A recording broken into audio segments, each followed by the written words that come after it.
Oke, selamat pagi teman-teman di Indonesia, selamat sore kita yang ada di Amerika. Jadi kita punya pelajaran pada saat ini. Kita akan lanjutkan, tunggu sebentar ya, mengenai spiritualisme dengan hubungan dengan Wahyu 18. Jadi waktu lalu kita sudah belajar bahwa itu 2 Tesalonika 2, kita mau ulang sedikit supaya kita bisa review, karena ini sangat penting ya, ini penting sekali. Ini dia. Oke, coba kita lihat. Dia punya gambar yang lain. Ini dia. Oke. Ini yang spiritualisme yang kita belajar, yaitu pada sebelum kedatangan Tuhan Yesus yang kedua kali, ini akan terjadi alfa dari Kejadian 3 yang mana setan bilang kepada Hawa, kamu tidak akan mati. Itu kebakaan jiwa. Itu alfanya, dan omeganya ini nanti terjadi pada akhir zaman sebelum kedatangan Tuhan Yesus, di mana setan akan menggunakan dia punya kuasa, akan ada tanda-tanda yang ajaib, akan ada keajaiban-keajaiban, sesuatu untuk menipu ya. Dan ini Ellen White kutip 2 Tesalonika 2 ayat 9, 10, dan 11. Kita sudah tahu ini. Dan waktu ini terjadi di 2 Tesalonika ini kan yang nanti tanda-tanda ajaib itu yang mana setan dengan roh-rohnya, bukan setan sendiri ya, roh-rohnya, malaikat-malaikatnya. Nanti setan dia punya klimaks, dia akan menyerupai Tuhan Yesus. Jadi roh-rohnya yang jahat itu akan menyerupai teman-teman kita dan family kita, dan mereka akan berbicara untuk menentang akan firman Tuhan. Ya, dan waktu Ellen White berbicara mengenai hal itu, dia kutip 2 Tesalonika 2 ayat 9, 10, dan 11. Dan ini adalah omega dari spiritualism atau kebakaan jiwa, immortality of the soul. Waktu Ellen White kutip 2 Tesalonika 2, 9, 10, dan 11, dia menyamakan ayat itu dengan Wahyu 13 ayat 13 dan 14. Di mana di situ ada tanda-tanda yang ajaib kan, great wonders, ada api turun dari langit, ada mujizat-mujizat, miracles working power itu ya. Jadi ini yang Lali ada bahas mengenai A.T. Jones. Nah, for some reason kita selalu lihat gimana cara Tuhan bekerja untuk menguatkan message yang orang belajar. Misalnya saya lagi kasih suatu pembahasan, itu pasti dikuatkan dengan pembahasan yang lain dari A.T. Jones. Padahal kalau mau dipikir belajarnya nggak atur schedule-nya, saya juga nggak tahu Lali punya pembahasan apa, tapi cocok, match, Kak Opin, begitu. Jadi mengenai Arise and Shine, itu selalu match gitu gimana cara Tuhan bekerja ya. Jadi itu satu hal yang buat kita itu satu hal yang amazing, karena selalu Tuhan kasih second witness dan juga dia menguatkan apa yang kita belajar gitu. Jadi ini yang Lali belajar, yang ini waktu sudah ada image of the beast kan, ini yang Revelation 13, 14. Udah ada patung binatang, udah ada undang-undang hari Minggu, dan di mana ada api turun dari langit. Dan ini 2 tes ini, 2 Tesalonika 2, 9, 10, 11 dengan Wahyu 13, 13, dan 14, itu sama. Dan kalau kalian lihat dia punya kata-katanya mirip. Great wonders, ini lying wonders. Ini ya, untuk untuk menipu orang-orang di akhir zaman. Ini dia, ada mujizat-mujizat. Oke, jadi ini kita lihat bahwa ini dari pihaknya setan akan melakukan hal-hal ini. Nah, nanti kita akan belajar sekarang ini di pihaknya Tuhan bagaimana, oke? Kalau di pihaknya setan ada kuasa yang akan ditunjukkan, ada tanda-tanda, ada dusta yang yang ajaib, wonders kita nggak tahu ya, dia punya kata-kata yang tepat. Ada api turun dari langit. Semuanya ini akan terjadi sebelum kedatangan Tuhan Yesus, yang mana Tuhan izinkan setan untuk memanifestasikan kuasanya, mujizat-mujizatnya, Dan ini semua adalah omega dari spiritualism atau kebakaan jiwa yang setan sudah berikan pada waktu di Taman Eden. Nah, ini yang kita bilang sama Kak Opin tadi. Oke. Nah, apa hubungannya dengan Wahyu 18? Oke, apa hubungannya dengan Wahyu 18 di mana kejatuhan Babylon sudah komplit? Ini ya. Nah, ini kita mau baca, ini mengulang yang minggu lalu, tapi ini untuk kalian yang nggak ikut minggu lalu, ini dia. Oke. Jadi ini adalah second witness dari yang kita sudah belajar sebelumnya mengenai Wahyu 18. Nah, kita baca di sini ya. Jadi kapan penggenapan Wahyu 18 akan terjadi? Oke, sini dibilang Alkitab menyatakan bahwa sebelum kedatangan Tuhan, setan akan bekerja dengan semua kuasa dan tanda dan keajaiban dusta dan dengan segala tipu daya ketidakbenaran. Ini power, signs, and lying wonders. Ini semua kata-kata 2 Tesalonika. Oke, dan mereka yang tidak menerima cinta akan kebenaran agar mereka bisa diselamatkan, akan ditinggalkan untuk menerima khayalan atau delusi yang kuat bahwa mereka harus mempercayai sebuah kebohongan. Ini ya, jadi Ellen White lagi kutip 2 Tesalonika 2 ayat 9 sampai 11. Dan waktu kita belajar 2 Tesalonika 2 9 ayat 11 dari pembahasan sebelumnya, sebelum kedatangan Tuhan Yesus, itu yang mana setan akan menyerupai teman-teman kita, saudara-saudara kita, bahkan rasul-rasul, bahkan orang yang jahat, bahkan nanti akan menyerupai Tuhan Yesus sendiri ya. Ini nanti sebelum kedatangan Tuhan Yesus. Coba lihat. Bahasa Inggris. Not until this condition shall be reached. Tidak sampai nanti kondisi ini akan terjadi yang omega spiritualism dan persatuan dengan gereja, persatuan gereja dengan dunia shall be fully accomplished. Kalau fully itu kita lihat selalu Tuhan itu masing-masing manusia, negara, gereja, semua itu ada cup. Nah, kalau dia punya cup sudah full, kita sudah tahu bahwa cup is full, close probation, close probation, close probation, seperti itu. Babylon, cup is full, close probation, diganti Medo Persia. Begitu juga selanjutnya, setiap bangsa ada dia punya masa probation. Saya manusia ada masa probation. Gereja, semuanya itu. Jadi pada kapan itu Babylon jatuh? Pada waktu 2 Tesalonika 2 ayat 9 dan 11. Digenapi, baru dan juga persatuan antara gereja dengan dunia shall be fully, akan komplit dia punya, tercapai sepenuhnya dia punya persatuan di seluruh kekristenan. Nah, coba lihat di sini. Will the fall of Babylon be complete? Baru Babylon komplit dia punya kejatuhan. Apakah Kak Opin bisa lihat itu, Kak? Karena kita ulang. Iya, Joy, bisa. Bisa ya? Oh, oke. Iya. Kapan Babylon jatuh? Waktu 2 Tesalonika 2 ayat 9 dan 11 digenapi. Ini kapan? Kita sudah bayar kan? Saya sudah berulang-ulang emphasize ini karena Ellen White kasih ini kapan itu terjadi, dan ini 2 tes ini sama dengan Wahyu 13, 13 dan 14. Baru komplit Babylon jatuh. Dan dia bilang, perubahannya itu progresif dan the perfect, penggenapan sempurna dari Wahyu 14 sampai 8 di masa depan. Wahyu 14 ayat 8 kita tahu itu adalah pekabaran malaikat kedua waktu Babylon jatuh. Tetapi dia nggak komplit jatuh. Nanti waktu 2 Tesalonika 2 ayat 9 sampai 11 digenapi, Wahyu 13, 13 dan 14 kita lihat baru komplit jatuh. Nah, sekarang kita mau tanya ke Ya, silakan. Tadi ini kita punya ini ya, kita baca di sini. Okay. Jadi mungkin yang jadi dia bilang tidak sampai kondisi ini tercapai, kondisi yang 2 Tesalonika kan? Betul. Ya, sebelum itu tercapai, gereja Babylon, gereja dan dunia akan, dan ke seluruh Kristen, Babylon akan komplit. Jadi mungkin kita punya pemikiran Babylon, gereja dan dunia atau Babylon jatuh komplit, full, the fall of Babylon be complete, baru 2 tes 29 mau terjadi kan?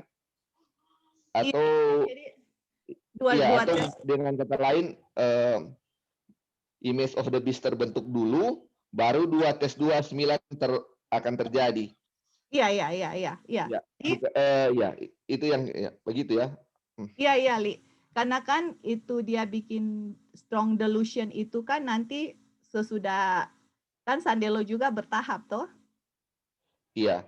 Kan image of the beast itu berarti fall Babylon complete kan? Iya, jadi fall Iya. of Babylon complete itu juga ada mengenai Sabat juga, Li. Ini hanya salah satu. Iya, makanya image of the beast kan salah satu. Image of the beast salah satu, that's right. Iya. Dan ini spiritualism juga another thing gitu. Salah satu. Jadi, makanya Wahyu 14 ayat 8 itu kejatuhan gereja Protestan kan karena di waktu tapi ternyata waktu 1844 mereka punya kejatuhan belum komplit. Nanti di masa depan, makanya itu waktu Sandelo itu sebenarnya kejatuhan gereja Protestan komplit dinyatakan Babylon.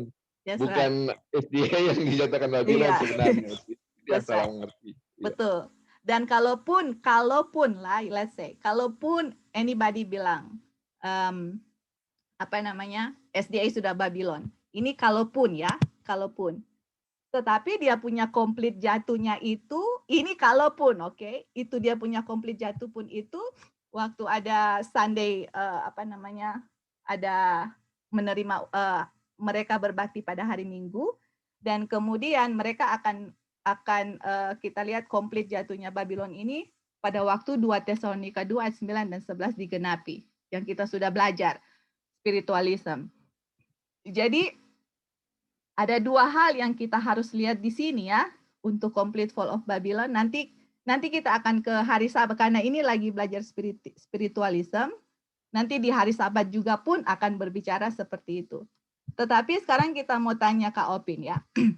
Apakah di 9/11 Kak Opin sudah lihat setan-setan menyerupai roh-roh setan menyerupai Kak Opin punya teman atau saudara? Atau apakah rasul-rasul, Kak Opin sudah lihat rasul-rasul dengan dengan orang-orang yang jahat? Apakah mereka sudah menampakkan diri kepada kita dan berbicara mengenai kebohongan untuk bertentangan dengan firman Tuhan di 9/11? Kak Opin, tidak ada ya. Nah, itu dia. Karena kan kalau ini terjadi baru komplit Babylon. Baru Babylonnya jatuhnya komplit. Kalau ini terjadi di 9/11, saya akan percaya komplit Babylon jadinya di 9/11. Karena yang kita belajar dulu 9/11 2001 waktu gedung-gedung di New York jatuh, itu Babylon is fallen dan umat-umat Tuhan harus keluar. Tetapi ada satu tanda yang Ellen White ada kasih, Tuhan berikan melalui Ellen White mengenai 2 Tesalonika 2 ayat 9 sampai 11. Dan kita lihat semua ini kan di Great Controversy toh. Ini 2 Tesalonika 2 9 dan 11 yang orang belajar sebelumnya itu juga di The Great Controversy sama.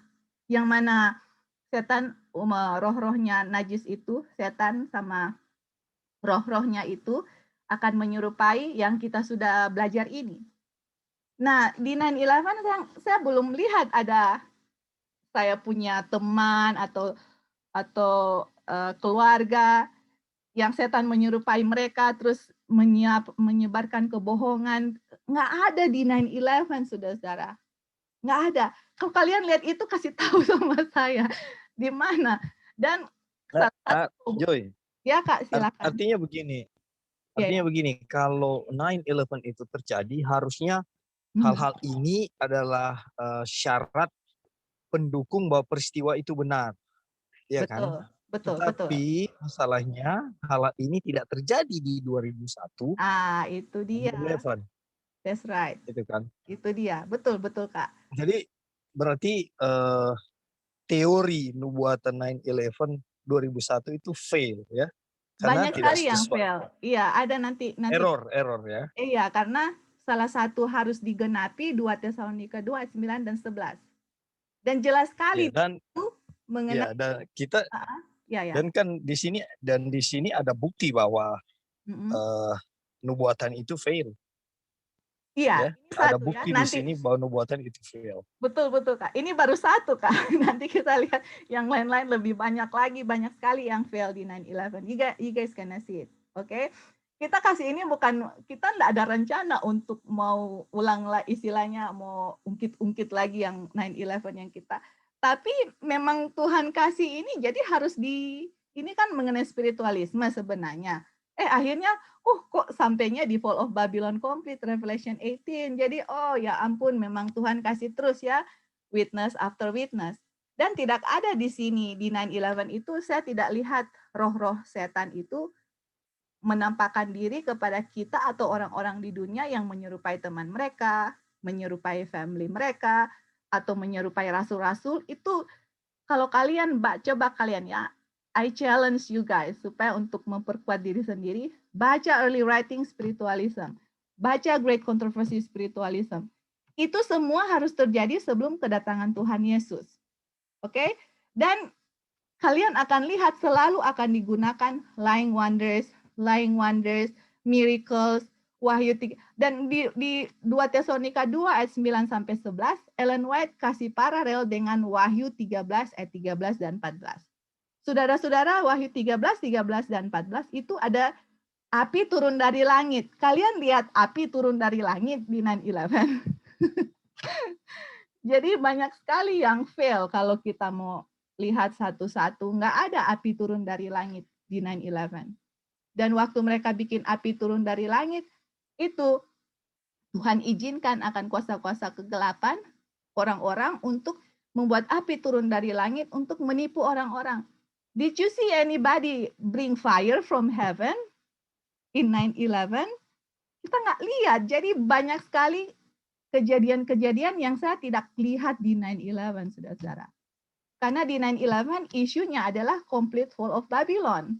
Sudah komplit dia punya jatuh.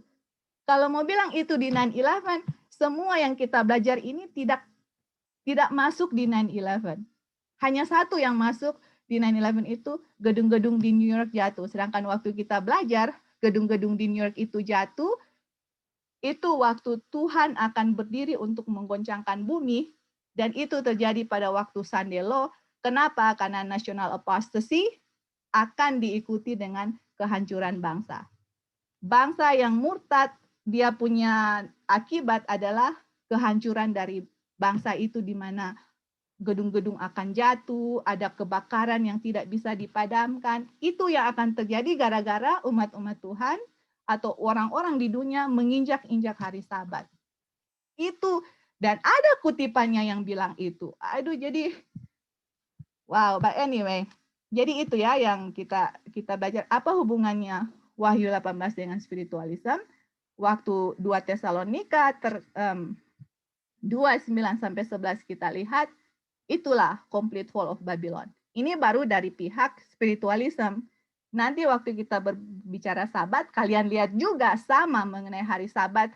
Orang-orang negara memaksakan hari Minggu, hukum Tuhan diinjak-injak, itu juga adalah another complete fall of Babylon. Dan itu tidak terjadi pada waktu 9/11. Oke, kalian ada pertanyaan atau tambahan sampai di sini? Oke, jadi itu yang kita coba kasih di waktu lalu. Oke, nah sekarang kita akan baca another quotation. Itu hanya dia punya puncak ya, kita punya pembahasan waktu lalu. Jadi kita mau kasih lagi another witness dari kutipan yang kita baru bahas ini. Another witness. Oke, ini terdapat di Selected Messages volume 2 halaman 118. Ini kita baca ya. Nabi berkata, ini Yohanes ya di buku Wahyu, saya melihat malaikat lain turun dari surga, memiliki kuasa yang besar, dan bumi diterangi dengan kemuliaannya. Dan dia berseru dengan suara nyaring, berkata, Babel besar telah jatuh, dan menjadi tempat tinggal setan. Oke, ini lagi kutip Wahyu 18 ayat 1 dan 2. Oke, kita lihat apa Ellen White bilang mengenai Wahyu 18 ayat 1 sehubungan dengan immortality of the soul atau spiritualism. Oke. Ini adalah pekabaran yang sama yang diberikan oleh malaikat kedua. Iya kan, sama. Pekabaran Wahyu 18 sama dengan malaikat kedua. Sama. Terus lihat ya, Babel jatuh. Nah, sekarang kita harus tanya, kan ada sebab dan akibat. Kenapa itu Babylon jatuh? Iya kan? Kenapa Babylon? Kalau misalnya Advent Babel. Nah, kenapa dia jatuh? Atau kalau bukan Advent, bukan Babel, atau gereja-gereja Protestan Babel. Kenapa dia jatuh? Ini dia, karena ini sebab dan akibat. Dia jatuh karena dia membuat semua bangsa minum dari anggur hawa nafsu percabulannya. Oke? Karena dia minum dari anggur. Pertanyaannya, apakah anggur itu? Ini kan? Ini kan yang kita harus tanya. Kalau Babel jatuh karena dia membuat semua bangsa minum anggur, you guys have to ask question. Apa anggur itu?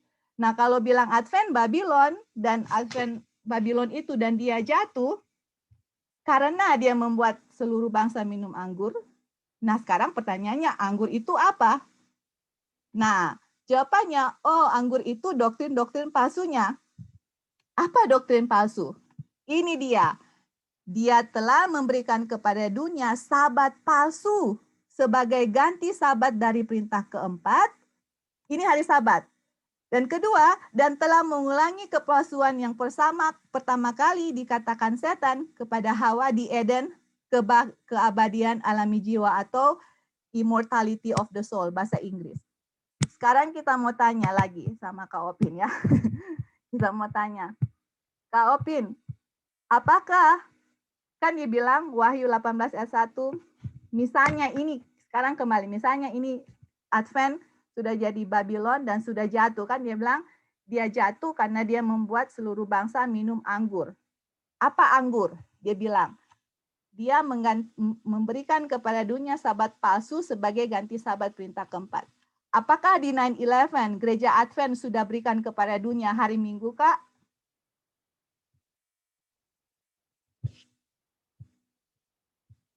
Belum. Iya kan? Halo. Ya, bisa lihat Kak Opin. Jadi dia jatuh karena dia halo bisa dengar? Ya, silakan. Ya, go ahead.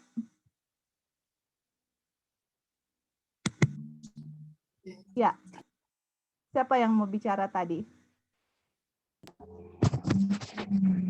Ya, jadi lagi mati lampu sini, Joy, putus-putus. Oke. No problem, Kak. Jadi, kenapa dia jatuh? Karena dia sudah memberikan kepada dunia sabat palsu sebagai sabat, pengganti sabat, dan telah mengulangi kepalsuan di Eden. Pertama yaitu immortality of the soul. Nah, sekarang kita tanya sama Lali. Apakah ini applicable di 9/11, Li? Tidak. Nah, itu dia. Kan ini selalu ada sebab dan akibat. Babel jatuh karena ini. Dan ini nggak bisa di-apply di 9/11 karena ini di 9/11 tidak ada umat-umat Advent yang mengganti hari Sabat menjadi hari Minggu atau memaksakan kepada mereka untuk berbakti hari Minggu. Seperti itu ya. Jadi banyak sekali kutipan-kutipan yang akan bermasalah kalau kita memaksakan 9/11. Oke, dan banyak kesalahan sejenis yang telah dia sebarkan jauh dan luas mengajarkan doktrin-doktrin perintah manusia. Oke, jadi itu hanya another witness mengenai immortality of the soul, ini spiritualism, ini mengenai sabat. Jadi kalau kita selidiki satu-satu dan tanya kembali, selidiki lagi Wahyu 18, balik lagi, apakah itu terjadi? Karena Ellen White bilang, orang-orang yang akan memproklamasikan the third angel's message, mereka harus belajar bagaimana untuk menginterpretasikan Alkitab berdasarkan studi oleh William Miller. Dan ada 14 rule cara untuk belajar Alkitab yang William Miller kasih. Salah satu yang dia kasih, dia bilang, nubuatan dengan sejarah harus match, harus cocok. Nah, Wahyu 18 ini nubuatan, saudara. It's prophecy yang akan terjadi in the future. Sekarang kita lagi mau coba match ini nubuatan ini dengan sejarah. Istilahnya, oke, kalau misalnya 2001 Babylon sudah jatuh, harus keluar. Saya harus match dengan dia punya sejarahnya. Apakah kira-kira ini sudah terjadi di 9/11? Dan William Miller bilang kalau itu tidak terjadi ya kita harus cari for another event in the future gitu. Nah, saya lebih belajar Wahyu 18, lebih banyak saya lihat nggak terjadi di fulfill di 9/11. Nah, kalau begitu saya harus lihat in the future di Wahyu 18 itu terjadinya persisnya kapan. Seperti itu ya. Jadi itu kalau memproklamasikan the third angel's message. Ya kan ada kutipannya. Dan salah satu cara belajarnya mengenai itu. Nubuatan dengan profesi dengan sejarah. Semuanya dua-duanya itu harus match. Oke? Oke, sebelum kita lanjutkan silakan. Jadi kalau mau lihat ini kutipan memang sedih ulang-ulang ya yang Iya, diulang-ulang terus, Li. Anggur ini, makanya mungkin banyak yang belum mengerti juga soal anggur ini. Anggur inilah yang membuat fall Babylon kan, ya. Yang membuat Babylon jatuh. Jadi bukan memang banyak sekali pelanggaran. Makanya itu yang kayak Laodikia, dia punya pelanggaran. Kalau mau dengan dengan Babylon, dia punya pelanggaran mirip semua. Makanya sama kan. Cuman yang membedakan ini anggur ini Babylon dengan Laodikia ini anggur yang membedakan, yang membuat jatuh ini. Kalau dosa-dosa yang lain masih bisa diampuni istilahnya. Kalau dosa-dosa ini, iya ada harapan. Tapi kalau dosa-dosa ini fall, kalau sudah fall nggak ada harapan lagi kan istilahnya seperti itu. Ya betul. Makanya banyak yang dulu kita orang belajar tentang Babylon sebenarnya. Bukan soal anggur ini, nggak pernah dibahas anggur. Sahabat masih itulah. Iya, makanya kondisi Laodikia yang dihubungkan dengan dengan Babylon. Makanya sekarang kalau mau lihat, dia begini, dihubungkan. Apakah itu anggur atau bukan? Kalau dia bukan anggur, dia nggak fall. Makanya banyak sekali dia punya yang coba dibawa, tetapi bukan anggur. Itu masalahnya bukan anggur. Iya. Jadi masih ada harapan untuk kalau belum jatuh seperti itu. Iya. Betul. Dan juga kondisi Laodikia memang kondisi mengerikan ya, sangat mengerikan kondisi Laodikia. Ya, akan dimuntahkan kalau tidak bertobat. Iya, karena kan menipu diri toh, karena miskin merasa diri kaya. Kalau Babylon tidak ada harapan lagi ya. Kalau Babylon tidak ada harapan. Harus keluar karena kalau masih di Babylon akan binasa sama-sama kan? Iya. Karena doktrinnya mengerikan sekali, killing karena is poisonous doctrine, yang mana immortality of the soul, mati langsung maksudnya mati langsung ke surga itu kan mau berdosa kayak mau enggak tetap ke surga itu itu memang mengerikan sekali ya. Jadi tetapi untuk jemaat Laodikia atau kondisi Laodikia ada harapan, yaitu pekabaran malaikat ketiga. Dia punya harapan satu-satunya. Dan Ellen White sudah jelas bilang bahwa kepekabaran A.T. Jones dengan Wagner itu ditujukan kepada kondisi Laodikia. Nah, makanya kita bersyukur karena kita ada teguran yang Tuhan berikan untuk kondisi Laodikia melalui pekabaran malaikat ketiga. Tapi orang yang sudah nggak mengerti makna hari Sabat, tidak mati langsung ke surga, istilahnya dan ya ampun, kalau saya mau berdosa apapun saya ke surga, berarti hukum nggak diperlukan seperti itu ya. Kalau mati ke surga, ngapain saya perlu hukum? Hukum mau pelihara hari Minggu kah, mau hari Sabat, mau worship any day, mau berzina dengan siapapun, mau berdosa, mau bunuh siapapun, mau bagaimana, I'm going to heaven kalau kita mati. Itu kan mematikan dia punya doktrin seperti itu. Dan hari Minggu, hari Sabat diganti hari Minggu. Wow, padahal hari Sabat itu adalah tanda satu-satunya yang mana Tuhanlah yang menyucikan kita. Itu tanda seperti suami istri, covenant, Sabat itu menjadi tanda kita dengan Tuhan. Nah, kalau kita ganti hari Minggu, mana tanda saya dengan Tuhan? Itu Tuhan Yesus sebagai bride. Tuhan Yesus pengantin laki-laki, saya pengantin perempuan. Sabat itu menjadi tanda yang mana suami istri itu bersatu. Nah, kalau sabat itu digantikan ke hari Minggu, jadi semua yang penting-penting itu digantikan setan.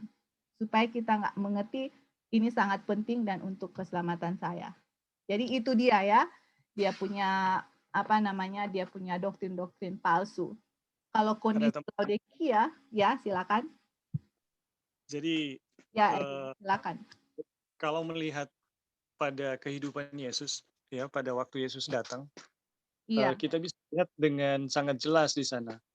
Orang-orang yang berbuat dosa dan orang-orang yang kelihatan benar, tetapi mempercayai sesuatu yang salah, itu masih lebih dekat orang yang jelas-jelas berbuat dosa ya, daripada orang yang merasa benar tapi sementara meyakini sesuatu yang salah. Itu kita bisa lihat. Yesus misalnya waktu di perjamuan makan, dia lebih dekat dengan pemungut cukai, dengan pesina, pesundal, dan lain-lain sebagainya. Tetapi dengan ahli Taurat, Farisi, dia lebih jauh gitu. Sangat sulit gitu. Dan kita bisa melihat perbuatan dosa yang nyata-nyata dibuat itu masih lebih mudah bagi Tuhan untuk diselesaikan daripada orang-orang yang meyakini sesuatu yang dusta, sesuatu yang palsu, tetapi ternyata meyakini dia anggap itu kebenaran, tapi ternyata itu adalah kepalsuan. Seperti yang terjadi dengan anggur Babel ini. Jadi bagi Tuhan sulit sekali kalau mereka percaya bahwa anggur Babel ini, doktrin-doktrin ini, kebakaran jiwa atau undang-undang hari Minggu itu sebagai kebenaran, ya susah sekali. Masih mending orang-orang itu menyadari, oh kami melakukan pembunuhan, kami pencuri. Itu bagi Tuhan masih jauh lebih mudah gitu. Karena mereka sadar itu adalah satu kesalahan. Tetapi kalau mereka melihat kalau kondisinya adalah mereka meyakini satu dusta dan itu dianggap kebenaran, wah itu sama sekali nggak ada pengharapan. Iya, baik, itu aja. Terima kasih. Iya, thank you. Itu dalam kondisi minum doktrin Babylon. Dalam kondisi Laodikia sebenarnya serupa tapi tak sama, karena kondisi Laodikia merasa kaya, tidak perlu apa-apa, sedangkan dia juga miskin. Jadi tidak merasa dia punya kondisi seperti itu ya. Dan orang semua pernah berada dalam kondisi Laodikia dan masih bisa mungkin berada dalam kondisi Laodikia tanpa kita sadari, tetapi pekabaran malaikat ketiga lah yang akan menelanjangi kita punya kondisi Laodikia. Ya kan? Bagaimana saya menerima pekabaran itu dan bagaimana saya bisa apply di dalam saya punya kehidupan sehari-hari. Makanya itu masih ada harapan. Ellen White bilang, ada harapan pekabaran malaikat ketiga. Itu harapannya. Dan puji Tuhan, jadi istilahnya saya ini udah mau mati. Saya sudah sakit kanker nih. Udah stage 4, udah stage 4. Udah dinyatakan lah, aduh sudah tidak ada harapan. Tuhan bilang masih ada harapan, masih ada remedi ini yang berhasil menyembuhkan orang-orang yang stage 4. Apa itu harapan? Laodikia, pekabaran malaikat ketiga, A.T. Jones dengan Wagner. Aduh, makanya lebih tahu begitu, lebih mau memeluk pekabaran yang Tuhan kirim melalui mereka berdua dan juga ya tulisan-tulisan roh nubuat dengan Alkitab itu penuh dengan pekabaran-pekabaran malaikat ketiga. Oke, jadi itu yang kita sudah belajar waktu lalu. Oke, nah sekarang kita akan lihat waktu lalu kita melihat dari pihaknya setan. Oke, jadi ini pihaknya setan ini kita lihat di sini ya. Kita lihat di sini pihaknya setan itu di spiritualism itu. Oke, wait a minute. Oke ya, kita kasih ini aja. Ini pihaknya setan, oke?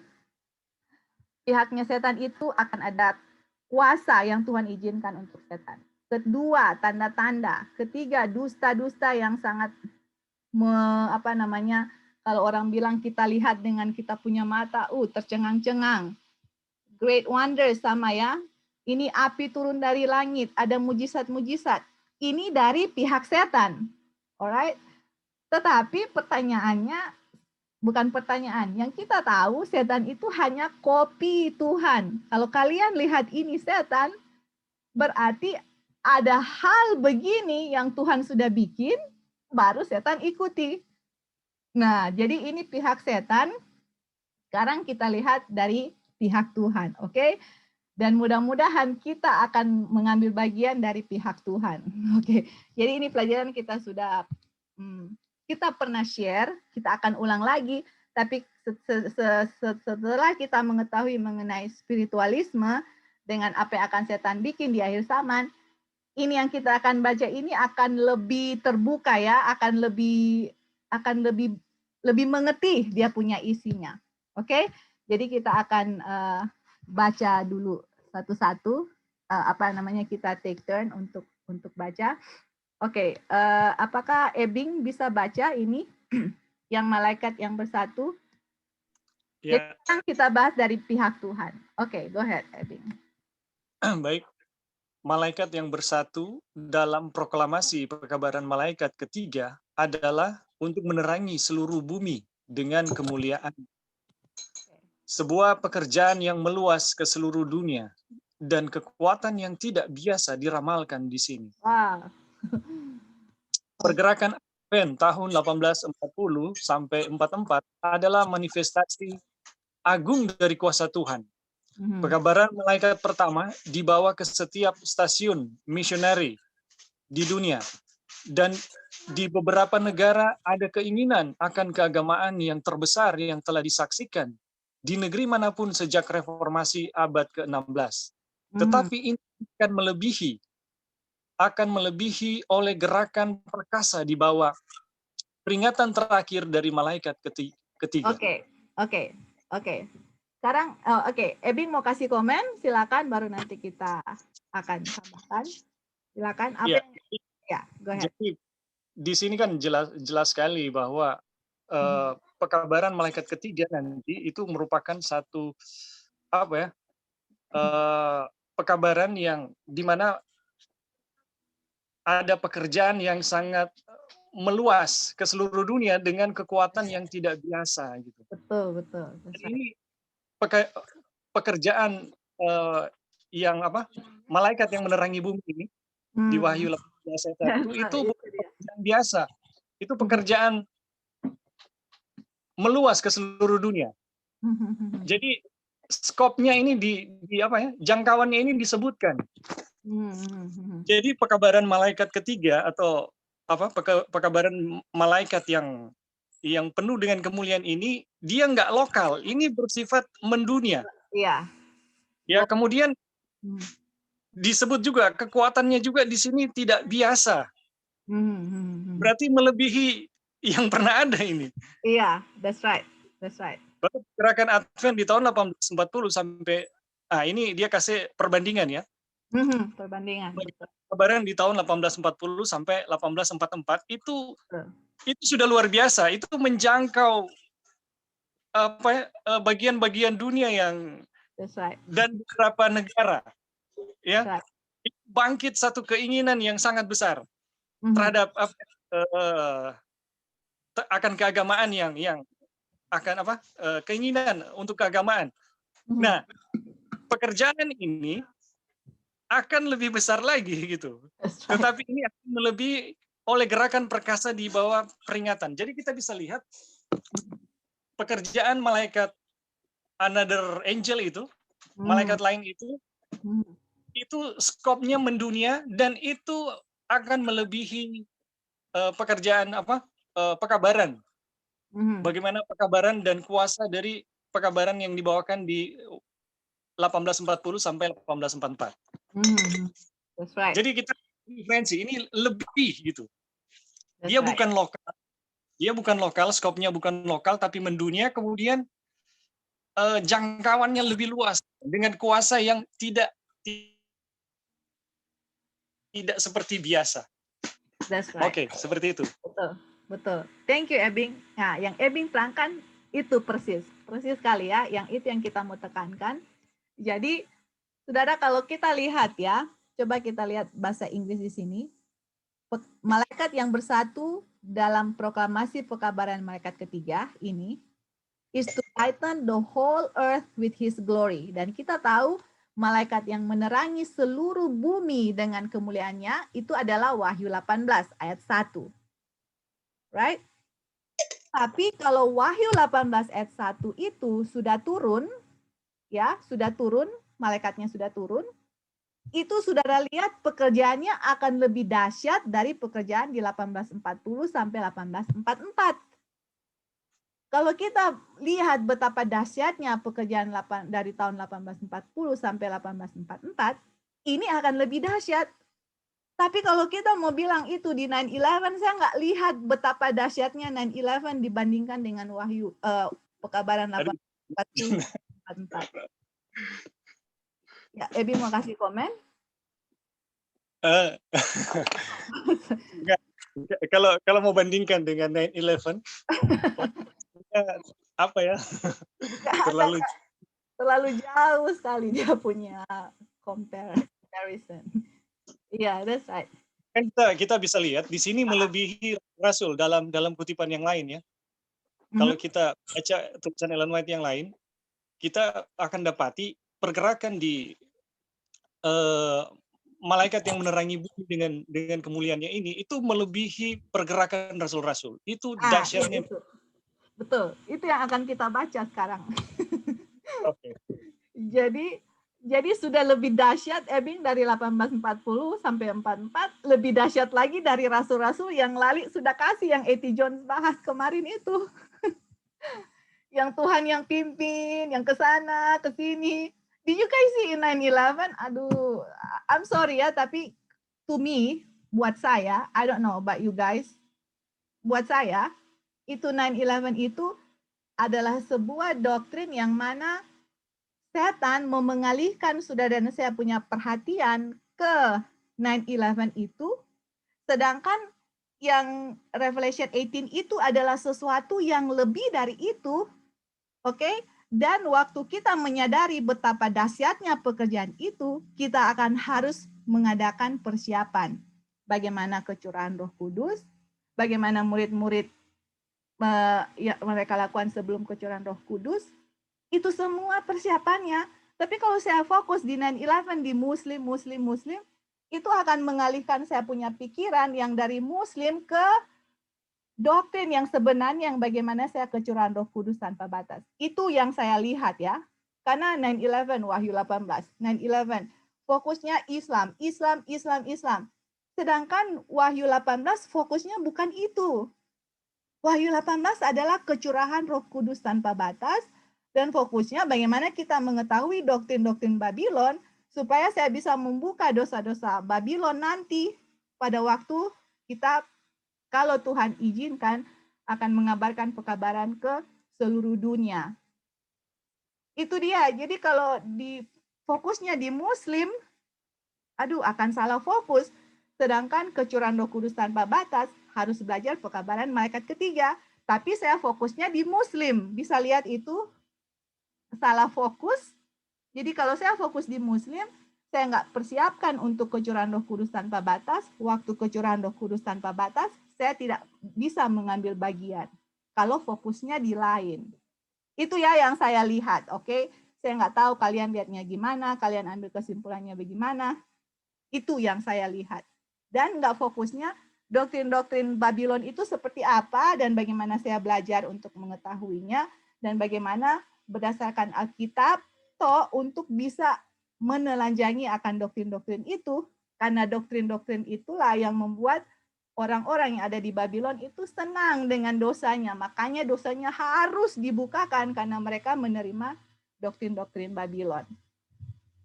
Oke, jadi itu yang tadi Ebing ada kasih. Nah, ini yang tadi Ebing ada mau bilang, oke? Karena Ebing sudah bilang, oke, go ahead. Ini masih dia punya kelanjutan, Ebing. Ini halaman 611. Ini kelanjutannya 611.1, ini poin 2. Ini masih berbicara mengenai Wahyu 18 ayat 1, malaikat yang turun yang akan bersatu dengan malaikat ketiga. Ini dia punya kelanjutannya. Oke. Halo, mau dibaca? Ya, boleh silakan. Pekerjaan itu akan serupa dengan pekerjaan pada hari Pentakosta. Ah. Sebagaimana hujan awal diberikan dalam pencurahan Roh Kudus pada pembukaan Injil, menyebabkan berkembangnya benih yang berharga, maka hujan akhir akan diberikan pada penutupannya untuk pematangan panen. Maka akankah kita tahu jika kita mengikuti untuk mengenal Tuhan, kepergiannya dipersiapkan seperti pagi, dan dia akan datang pada kita seperti hujan akhir dan hujan awal ke bumi. Hosea 6 ayat 3. Bersukacitalah, hai anak-anak Sion, dan bersukacitalah di dalam Tuhan Allahmu, karena dia telah memberikan sedikit hujan awal kepadamu, dan dia akan menurunkan untukmu hujan awal dan hujan akhir. Di hari-hari terakhir, firman Tuhan, aku akan mencurahkan rohku ke atas semua manusia, dan akan terjadi bahwa siapapun yang menyebut nama Tuhan akan diselamatkan. Yang ini tadi Ebing bilang ya, dia punya pekerjaan itu, Ellen White bandingkan dengan pekerjaan, ini kan dia bilang, the work will be similar to that of the day of Pentecost. Jadi similar, pekerjaan Wahyu 18 ayat 1 ini yang malaikat bergabung dengan malaikat ketiga, pekerjaannya similar, sama nanti dengan pekerjaan murid-murid di hari Pentecost, waktu mereka kecurahan Roh Kudus tanpa batas. Ini orang-orang yang akan mengambil bagian untuk memproklamasikan pekabaran malaikat 1, 2, 3 akan menerima kecurahan Roh Kudus juga tanpa batas. Oke, Ebing, silakan kalau ada mau tambahkan. Jadi kita bisa lihat ya. Di sini kita diberi penjelasan bahwa pekerjaan Tuhan di Wahyu 18 ayat 1 atau seruan nyaring itu punya identitas gitu, yang mirip dengan peristiwa hujan awal atau peristiwa Pantekosta. Nah, di mana Pantekosta itu kita bisa melihat ada pertama ledakan pertobatan yang sangat cepat, seperti Petrus dan 3.000 orang ditobatkan dalam satu hari. Kemudian ada ratusan ribu. Dan itu kita lihat terjadi hanya dalam waktu singkat. Jadi di sini kita nggak mungkin salah gitu. Bahkan dalam kutipan lain Ellen White menulis tentang pekerjaan ini, hujan akhir, itu 10 kali lipat dari Pentakosta. Jadi kuasanya itu begitu dahsyat dengan kecepatan pergerakan seperti Pentakosta. Ada satu yang akan bicara kepada 100, satu kepada ribuan, dan banyak sekali yang akan ditobatkan. Ada tuaian massal di saat ini. Nah, ini kalau kita belajar dengan benar, kita nggak mungkin salah aplikasi ya. Iya, dasar. Oke, itu aja. Iya. Thank you, Ebing. Jadi coba kita gambar di sini. Kita sudah pernah gambar ini, tapi ini interesting sekali ya untuk, miring tapi is okay ya. Jadi di sini Pentecost kan, ini Pentecost. Ini Wahyu 18 ayat 1. Ini outpouring of the Holy Spirit kepada murid-murid Tuhan Yesus, outpouring of the Holy Spirit.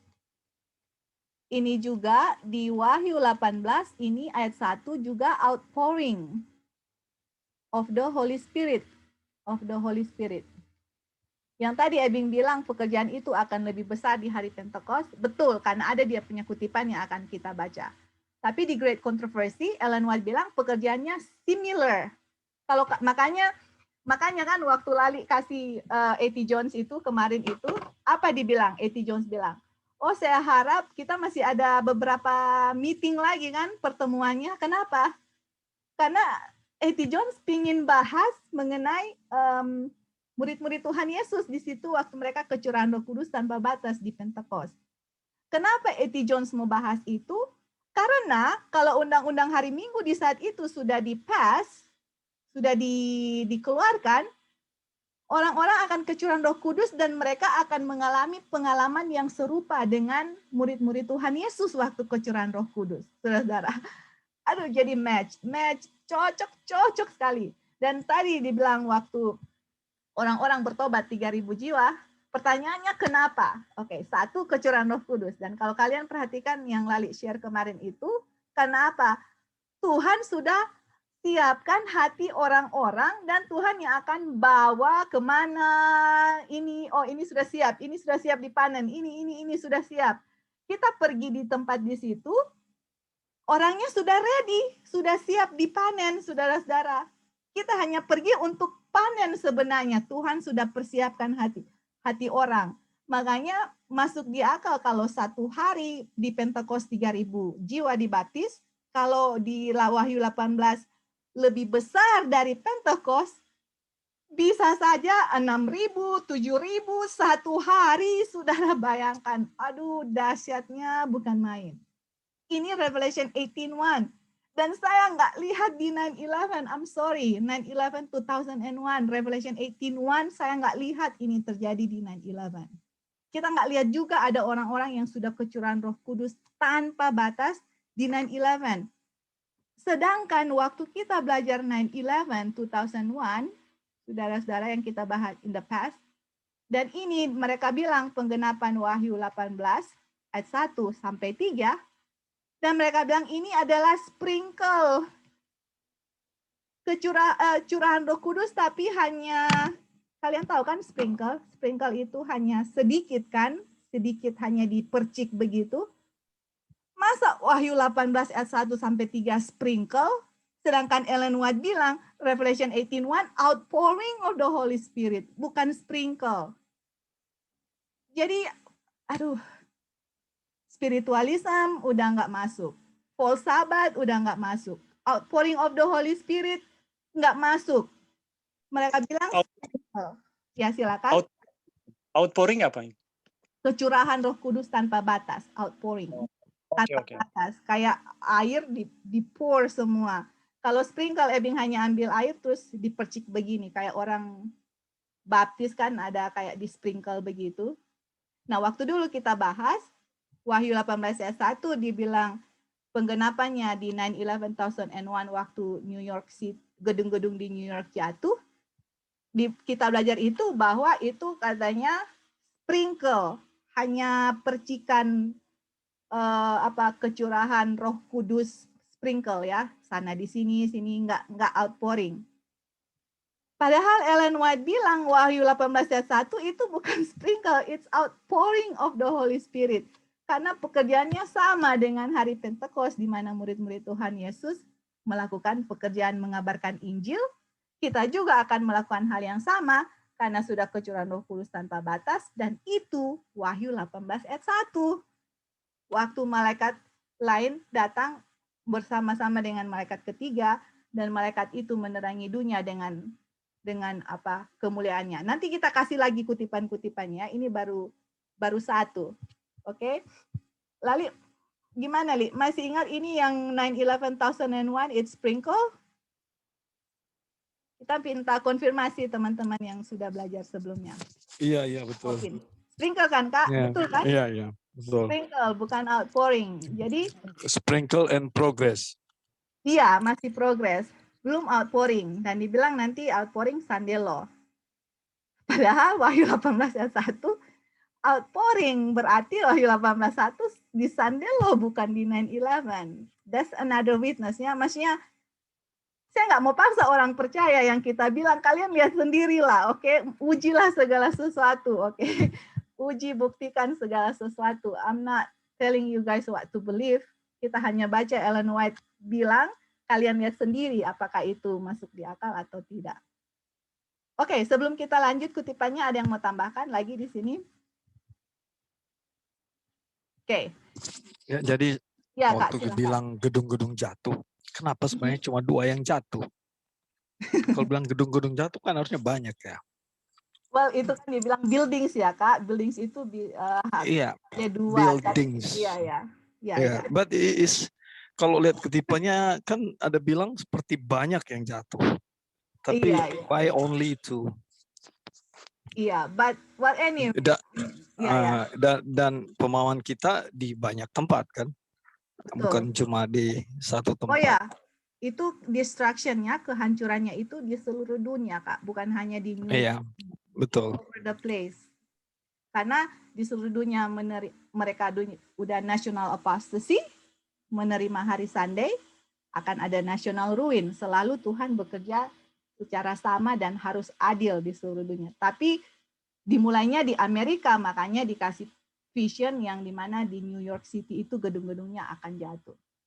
Oke, thank you, Kak. Jadi ini kita tulis outpouring of the Holy Spirit ya, of the Holy Spirit. Nanti, jadi ini sekarang kita akan lihat kuasa setan dengan kuasa Tuhan. Oke, waktu di kuasa setan kita akan lihat ya, nanti kita bandingkan. Oke, yang pertama ini di Revelation 18 di sini ayat 1 ini outpouring of the Holy Spirit, kecurahan Roh Kudus tanpa batas. Oke, kita coba lanjutkan ya. Coba kalian lihat ini. Waktu kita baca ini kalian akan bandingkan akan kuasa Tuhan dengan kuasa setan nanti ya. Ini kan Wahyu 18 ini, saudara-saudara, ini pertentangan antara Tuhan dengan setan ini di akhir zaman, sebelum kedatangan Tuhan yang kedua kali. Coba lihat ini. Ini masih kelanjutan, oke? Nggak putus. Ini masih continue dengan kutipan yang Ebing tadi ada baca mengenai Wahyu 18. Pekerjaan besar Injil bukanlah ditutup dengan manifestasi kuasa Tuhan yang kurang yang ditandai pada pembukaannya. Jadi, ini pekerjaan ini atau the great work of the gospel itu ditutup dengan kuasa yang lebih besar dari pembukaan. Oke, bagaimana itu? Coba lihat di sini ya. Kita lihat dia punya gambar di sini. Ini kan waktu Pentecost, opening of the gospel di sini kan? Opening of the gospel. Gereja ya, opening of the gospel. Ini. Di Pentecost. Kalau ini dia punya closing ini saudara-saudara. Ini closing. Pembukaan dengan penutupan dua-dua ada kecurahan Roh Kudus tanpa batas. Kita lihat ini Tuhan itu selalu menampakkan dirinya Alpha and Omega. This is Alpha, Pentecost, outpouring of the Holy Spirit. Wahyu 18, outpouring of the Holy Spirit, Alpha dan Omega. Di Pentecost pembukaan gospel, di Wahyu 18 penutupan. Dan Ellen White bilang waktu pembukaan of the gospel, kalau kalian lihat pekerjaannya sudah dahsyat, ini Wahyu 18 ayat 1 lebih dahsyat. Karena ini penutupan. Right? Itu yang dibilang ya. Pekerjaannya lebih dahsyat di penutupan daripada di pembukaan. Terus dibilang the prophecies. Oke, nubuatan-nubuatan yang digenapi dalam pencurahan hujan awal pada pembukaan Injil. Oke, pembukaan Injil itu Pentecost karena di atas ini lagi talk about Pentecost. Oke. Jadi pencurahan nubuatan yang digenapi dalam pencurahan hujan awal pada pembukaan Injil akan digenapi lagi pada hujan akhir pada penutupannya. Jadi kita lihat ya, di Pentecost akan diulangi lagi. Pentecost pembukaan, Wahyu 18 penutupan. Dua-dua kecurahan Roh Kudus. Terus kalian lihat sini. Ya, ini sudah mau masuk dia punya klimaks yang setan dengan Tuhan. Inilah waktu penyegaran atau time of refreshing yang dinantikan Rasul Petrus ketika dia berkata, "Karena itu bertobatlah dan berbaliklah agar dosa-dosamu dihapuskan." Ketika saat-saat menyegarkan atau times of refreshing akan datang dari hadirat Tuhan dan dia akan mengutus Yesus. Nah, kalau saudara lihat Kisah 3 ayat 19 dan 20 itu penggenapannya terjadi di Pentecost dan juga di Wahyu 18 ayat 1. Dua-dua itu time of refreshing. Di situ ada orang-orang banyak yang bertobat. Oke, lanjut. Ini kutipan yang masih continue. Waktu umat-umat Tuhan kecurahan Roh Kudus tanpa batas, in Revelation 18:1, kalian lihat di sini apa yang terjadi. Oke. Hamba Tuhan, hamba-hamba Tuhan, ini ya, the servants pakai S, hamba-hamba Tuhan. Kita tulis hamba-hamba Tuhan. Dengan wajah mereka bersinar, bercahaya dan bersinar. Waduh, wow, can you imagine? Wajahnya bercahaya dan bersinar dengan konsentrasi suci, akan bergegas dari satu tempat ke tempat yang lain untuk memberitakan pekabaran dari surga. Lanjut, dengan ribuan suara di seluruh dunia peringatan akan diberikan. Waduh, jadi waktu Wahyu 18 ayat 1 turun, hamba-hamba Tuhan yang mengabarkan pekabaran malaikat 1, 2, 3, wajahnya bersinar, saudara-saudara. Mereka akan pergi dengan cepat dari satu tempat ke tempat yang lain, dan Tuhan yang akan menuntun mereka, oke, dan mereka sudah kecurahan Roh Kudus, dan ini dibilang ribuan ya, thousands, bahasa Inggrisnya by thousands of voices, ribuan suaranya. Dan kalian lihat akan apa yang terjadi. Oke, let me read bahasa Inggris ya. Oke. Miracles will be brought. Oh, wow. Ada miracle, saudara-saudara, ada mujizat. Oke, miracles. And then orang-orang yang sick akan be healed, orang-orang yang sakit akan disembuhkan. Oke, sebentar ya. Orang-orang yang sakit akan disembuhkan. Terus ada apa ini? Signs and wonders. Ada tanda-tanda dan keajaiban-keajaiban akan mengikuti orang-orang yang percaya. Look at this one. Mujizat akan terjadi, yang sakit akan disembuhkan, dan tanda-tanda serta keajaiban akan mengikuti orang-orang percaya. Kalian lihat di sini, umat-umat Tuhan akan bikin miracles, mujizat-mujizat, orang yang sakit akan disembuhkan, bisa saja salah satu penyakit corona, tanda-tanda keajaiban akan mengikuti orang-orang yang percaya. Wait a minute, oke, tunggu ya, kita tulis di sini. Oke, coba kalian bilang, oke, just tell me, apa yang akan terjadi kepada umat-umat Tuhan yang sudah kecurahan Roh Kudus, yang kita sudah baca? Apa yang akan mereka bisa lakukan? Apa yang akan terjadi kepada orang-orang itu? Oke, bisa berpartisipasi. Apa yang akan terjadi yang di Wahyu 18 itu? Apa yang akan terjadi kepada orang-orang yang sudah kecurahan Roh Kudus? Ya, outpouring. Oke, kecurahan Roh Kudus tanpa batas. Apalagi yang kita baru baca? Miracles, akan buat miracles. Oke, tunggu ya. Ada miracles, ada mujizat. Apalagi? Ribuan orang akan membawakannya, bukan satu-satu. Ada thousands of people. Oke, kita tulis sini ya. Thousands of voices. Jadi ada ribuan suara yang akan memproklamasikan. Ini ada miracles. Apalagi? Kenapa kita kasih? Karena kita harus compare dengan yang akan setan kasih. Ada miracles, ada signs, ada tanda-tanda, ada wonders, keajaiban-keajaiban. Oke, kalian lihat ulang supaya kita lihat sini. Bahasa Inggris. Ada miracles, oke? Miracles itu ada orang-orang yang sakit ada disembuhkan. And signs, ini signs, saudara-saudara, tanda-tanda dengan wonders. Oke?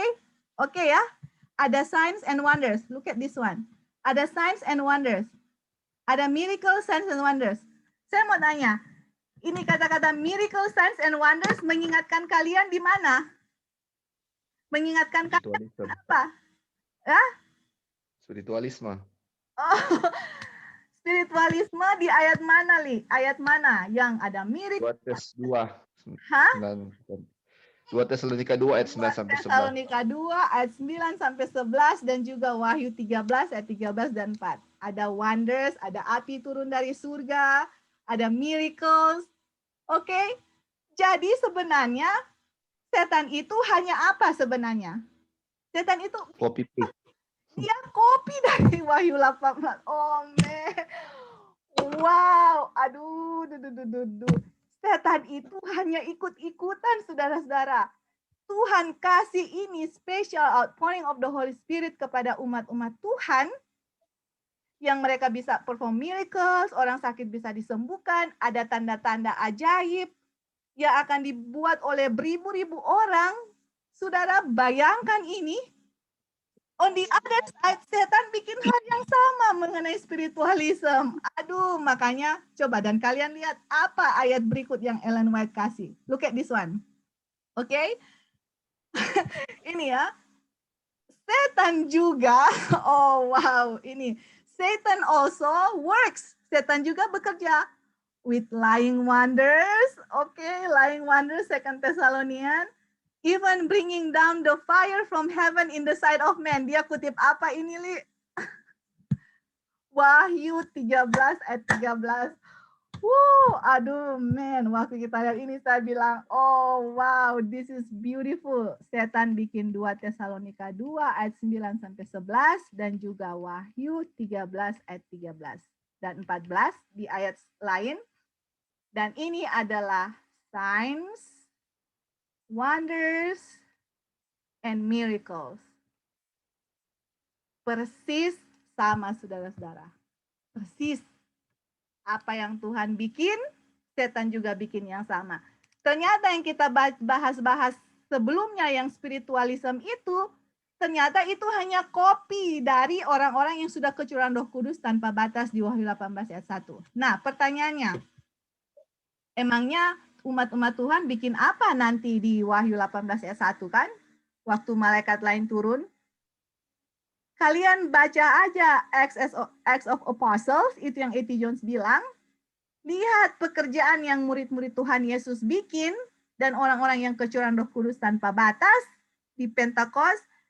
Ellen White bilang, similar work, pekerjaan yang sama bahkan lebih dahsyat yang akan terjadi di Wahyu 18 ayat 1. Oke. Ada pertanyaan, Joy, masih ada lagi. Iya, silakan. Ebing. Ada pertanyaan. Oh, oke. Silakan Tante Eli dulu Dan. Oke, go ahead. Joy, tadi waktu setan bikin kopi, Tuhan punya miracle, sign, wonder, star itu semua, itu pada waktu yang sama ya. Jadi waktu start Sandelo gitu. Jadi waktu start Sandelo, Tuhan berikan untuk umat Tuhan outpouring Holy Spirit, terus setan juga start bikin begitu ya. Ya, jadi yang akan duluan itu kecurahan Roh Kudus tanpa batas umat-umat Tuhan, baru nanti setan akan diizinkan untuk bikin hal yang sama. Oh, jadi nantinya ya diizinkan itu ya? Iya, Tuhan yang kontrol setan tuh anti-api. Jadi ya. Api dari langit nggak akan bisa diturunkan kalau Tuhan yang izinkan. Oke, terjadi. Oke, miracle.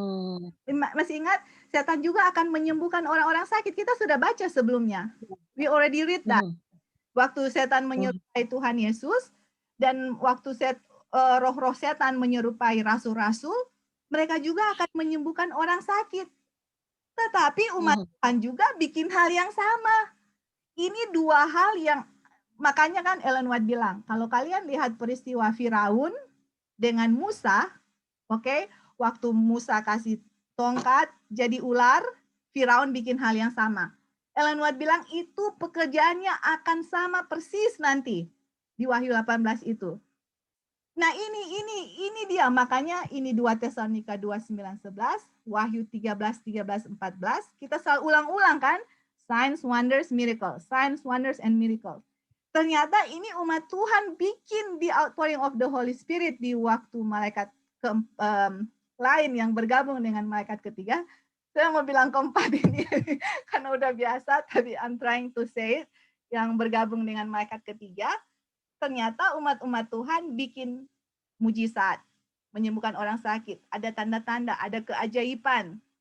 Tuhan kasih itu, kuasa itu kepada umat-umat Tuhan untuk mengabarkan Injil, dan nanti Tuhan akan izinkan setan melakukan hal yang sama untuk menipu orang-orang.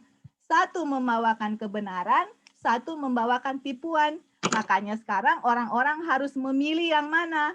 Kalau kuncinya, kalau mereka tidak mencintai kebenaran, mereka akan lebih percaya dusta daripada kebenaran. Makanya di 2 Tesalonika bilang, they will believe a lie. God will stand strong delusion and they will believe a lie. Karena umat Tuhan bikin hal yang sama, agen-agen setan bikin hal yang sama, saya mau percaya yang mana? Dari buahnya kamu tahu, dari firman yang diucapkan, apakah ini bertentangan dengan firman Tuhan atau tidak. Itu dia punya ujian. Bukan, makanya di Alkitab bilang, the just shall live by faith, not by sight. Ini, orang benar akan hidup dengan iman, firman Tuhan, bukan dengan pemandangan. Karena di akhir zaman, umat Tuhan bikin hal yang sama, setan bikin hal yang sama. Orang yang benar akan ikut firman Tuhan, bukan dengan apa yang mereka lihat. Karena yang mereka lihat, satu bikin hal yang sama, Musa bikin hal yang sama, ahli-ahli sihir bikin hal yang sama, mau percaya mana? Percaya orang yang membawakan firman Tuhan, bukan orang yang membawakan yang bertentangan dengan firman Tuhan. Gimana, Auntie Erli?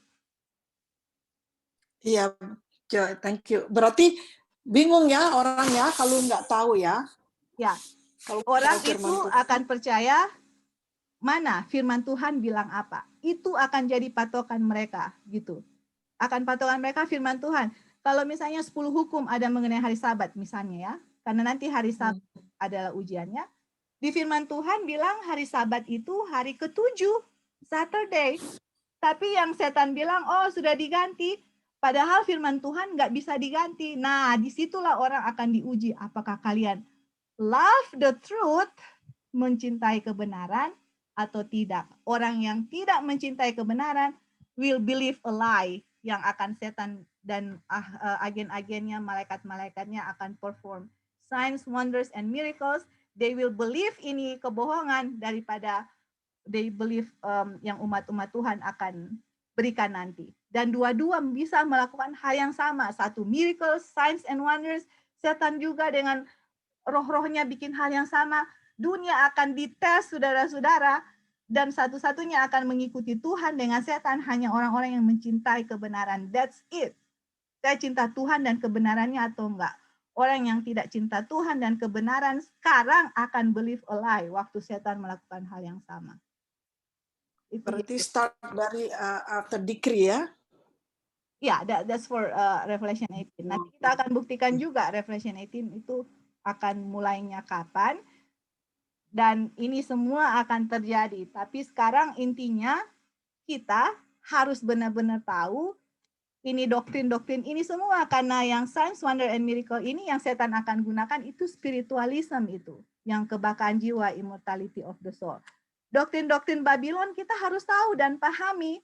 Karena orang-orang yang outpouring Holy Spirit akan buka dosa-dosa Babylon. Dan inilah harus, makanya Ellen White bilang, the state of the dead, keadaan orang yang mati dengan the natural, apa itu yang dibilang, dengan kealamian, manusia punya kealamian itu apa, misalnya dia diciptakan pakai apa dengan apa, debu dengan nafas hidup, dia mati kembali lagi ke debu, nafas kembali ke Tuhan. Itu Ellen White bilang apa? That's the present truth. Umat-umat Tuhan harus tahu, makanya nanti kita harus tahu itu, belajar itu, karena itu nanti akan menjadi salah satu tes kepada orang-orang di dunia mengenai immortality of the soul. Berarti saya harus bisa jelaskan kepada orang-orang kalau sudah mati apa kondisinya. Nggak bisa kembali ke surga, nggak bisa rohnya melayang-layang. Itu kita should be able to explain kepada mereka. Tuhan nggak akan bisa mengingatkan di kepala kita kalau saya nggak tahu, nggak belajar sekarang. Nggak bisa, saudara-saudara. Nggak bisa sama sekali. Hari Sabat harus tahu. Ketuhanan Tuhan Yesus harus tahu, karena itu doktrin Babylon. Eternal torment of the wicked, saya harus bisa buktikan ayat Alkitab itu bahwa orang jahat tidak dibinasakan sama, we need to know itu semua, karena itu semua yang membongkar dosa-dosa Babylon nanti. Oke, silakan Ebing. Ada tambahan. Ya, silakan.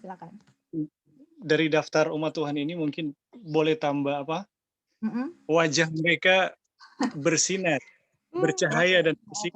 Iya, kita cuma melihat dia punya kata-kata supaya hamba-hamba Tuhan dengan wajah bercahaya, their faces lighted with shining. Oke. Ya, go ahead. Itu cuma tambahan, baru kita mau tambahkan juga mengenai kondisi spiritualisme, pertentangan yang bakal dihadapi. Kita ingat ada satu pengalaman yang kita lupa aja bilang, tapi baru ingat. Dulu waktu di SMA Pionir sempat ada cewek yang katanya dia adalah ratu gereja setan ya. Dia daftar di SMA Pionir dan jadi siswa di sana. Nah, itu menjadi satu satu perhatian yang luar biasa. Dan kita dengan teman-teman sempat berdiskusi dengan dia, bicara. Dan yang perlu teman-teman tahu adalah dia itu mahir sekali Alkitab, kuasai sekali Alkitab. Oh, wow. Betul ini. Bahkan kalau cuma orang per orang mungkin dia bisa dapat. Nah, kebetulan waktu itu kita ada beberapa orang gitu, beberapa teman, dan ya dia kewalahan dan sakit di kepala gitu, nggak bisa. Sampai pada akhirnya ya dia bertobat, kemudian dia ditarik lagi gitu. Sempat dibaptis Advent di sana di SMA Pionir, kemudian oleh pimpinannya ditarik lagi gitu. Tapi satu hal yang kita mau bilang saat itu, dia ini agen setan, dan satu Manado itu tahu itu kasus itu. Yang luar biasa adalah agen setan kuasai Alkitab. Harus itu untuk menipu. Jadi kita bisa bayangkan gitu ke depan nanti itu bagaimana gitu. Kalau umat Tuhan tidak betul-betul mempelajari Alkitab, wah bakalan memang tumbang. Iya, betul sekali. Jadi cuma sekedar tambahan, Joy. Itu aja. Iya. Thank you, Ebing. Thank you. Betul sekali itu. Makanya, inilah waktunya untuk Sarah dan saya. Ya, silakan. Bing, sebenarnya sebenarnya kita nggak perlu heran kalau ada yang yang utusan-utusan setan dalam kelompok-kelompok datang lalu mahir Alkitab, karena dengan roh nubuat kita tahu bahwa setan memang ahli di dalam firman Tuhan, karena setan juga belajar. Buktinya di Taman Eden, dia bilang ke Hawa. Nah, kita tahu itu ke ceritanya ya. Jadi dia putar sedikit saja. Jadi tapi yang mengherankan buat kita dari ceritanya Ebing, kok dia ada di SMA Pionir. Bing, kita juga alumnus Pionir, Bing. Coba mungkin bukan di generasi kita waktu itu ya. Well, begitulah, setan dia lebih mahir dari kita karena dia juga belajar. Dan Joy bilang betul, dia belajar itu untuk menipu. Karena kalau dia tidak kuasai Alkitab, bagaimana dia bisa mau memutarbalikkan kalimat itu, firman Tuhan itu kan? Oke, thank you. Betul itu, Kak. Jadi kenapa dia di Pionir, Saudara Dolphin, itu dia diutus untuk menyesatkan. Ya, jadi itu kalau aja. harus tahu Alkitab memang. Iya. Thank you, Ebing ya. Thank you for tambahannya.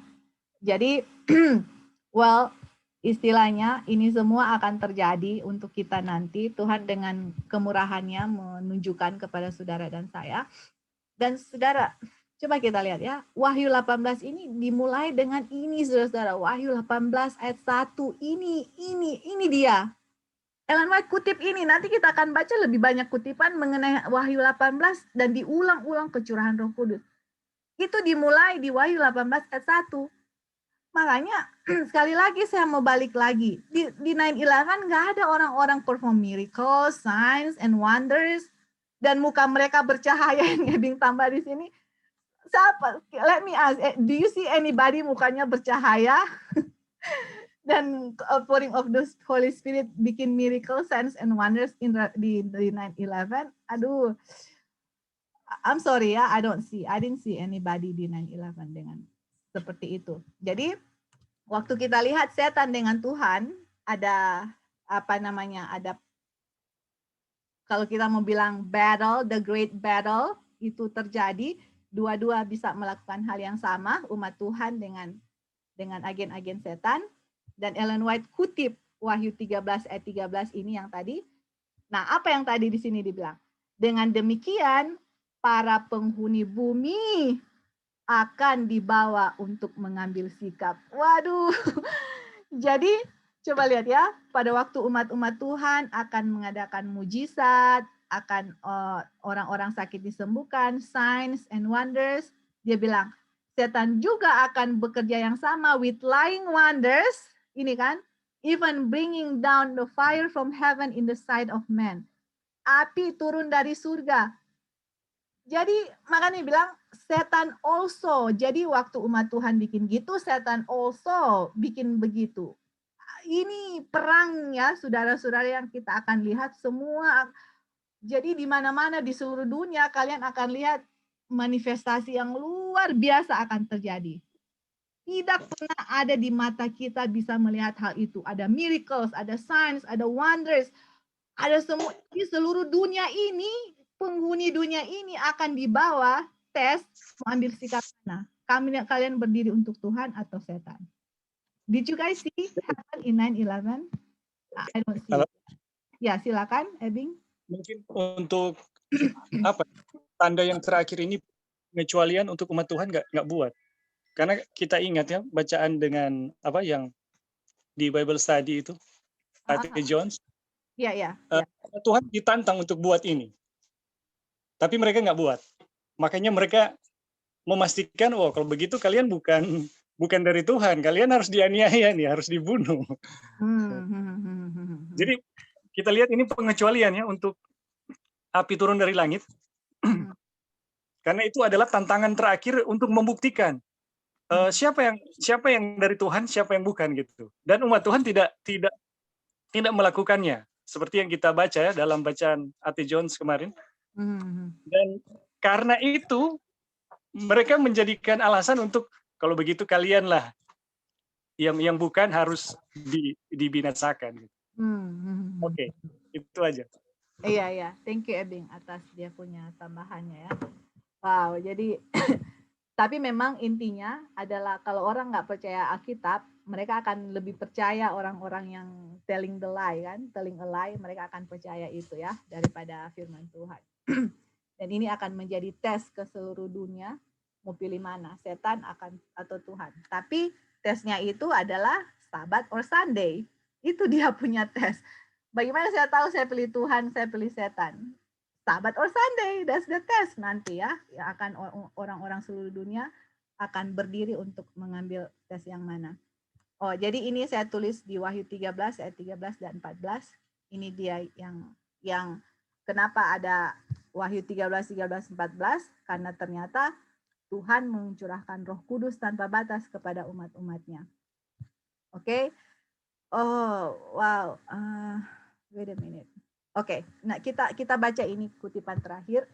Kita nggak mau baca ini karena ini Ellen White ambil dari Wahyu 18 ayat 1 dan 2 yang another angel turun dari surga dan dia bilang Babylon sudah jatuh dan dia bilang keluarlah kamu dari situ supaya kamu nggak mengambil bagian dosa-dosanya dan supaya kamu tidak menerima kutukannya karena dia bilang for her sins dia punya dosa-dosa sudah sampai di surga, artinya cupnya sudah full, dan Tuhan sudah ingat dia punya kejahatan dan dia akan dihukum. Oke? Kalian lihat ini, Ellen White kutip Wahyu 18, 1 dan 2, 4 dan 5. Oke? Ini ya, saya akan baca. Kenapa saya kasih ini? Karena kita lihat, ini dari pihak Tuhan, di Wahyu 18, ayat 1, 2, 3, 4, dan 5, dan kita sudah lihat di pihak setan. Sekarang kita lihat di pihak Tuhan. Ini ya, umat Tuhan harus dipanggil keluar dari pergaulan mereka dengan duniawi dan pelaku kejahatan untuk berdiri dalam pertempuran untuk Tuhan melawan kuasa kegelapan. Coba lihat, ketika bumi diterangi dengan kemuliaan Tuhan, which is Revelation 18:1, kita akan melihat pekerjaan yang serupa dengan yang dilakukan ketika para murid dipenuhi dengan Roh Kudus memproklamasikan kuasa juru selamat yang telah bangkit. I'm telling you, Ellen White kutip terus apa kecurahan Roh Kudus tanpa batas dan murid-murid Tuhan Yesus pada waktu mereka di hari Pentekost, iya kan? Dia bilang, Terang surga menembus pikiran yang gelap dari mereka yang telah ditipu oleh musuh-musuh Kristus. Jadi ini orang-orang terang surga akan tembus ya, istilahnya mereka akan mengerti akan pekabaran Tuhan. Kenapa? Karena melalui efisiensi Roh Kudus, mereka sekarang melihat Tuhan Yesus itu ditinggikan menjadi seorang pangeran dan juru selamat untuk memberikan pertobatan kepada Israel dan pengampunan dosa. Mereka melihatnya, ini Tuhan Yesus ya, dikelilingi dengan kemuliaan surga, dengan harta tak terbatas di tangannya untuk diberikan kepada mereka yang berbalik dari pemberontakan mereka. Jadi pekabaran yang sama, saudara-saudara, yang murid-murid Tuhan Yesus berikan di hari Pentekost, tinggi-tinggikan Tuhan Yesus, lihat semua ke Tuhan Yesus, itu pekabaran yang sama yang akan kita berikan nanti di Wahyu 18, waktu kita kecurahan Roh Kudus tanpa batas. Dan coba lihat sini ya. Sewaktu para rasul mengemukakan kemuliaan satu-satunya yang diperintahkan Bapa, ini di Pentekost, 3.000 jiwa tertusuk hatinya, ini yang tadi Edwin bilang, dan mereka dibuat untuk melihat diri mereka sebagaimana adanya, berdosa dan tercemar, dan Kristus sebagai juru selamat dan penebus mereka.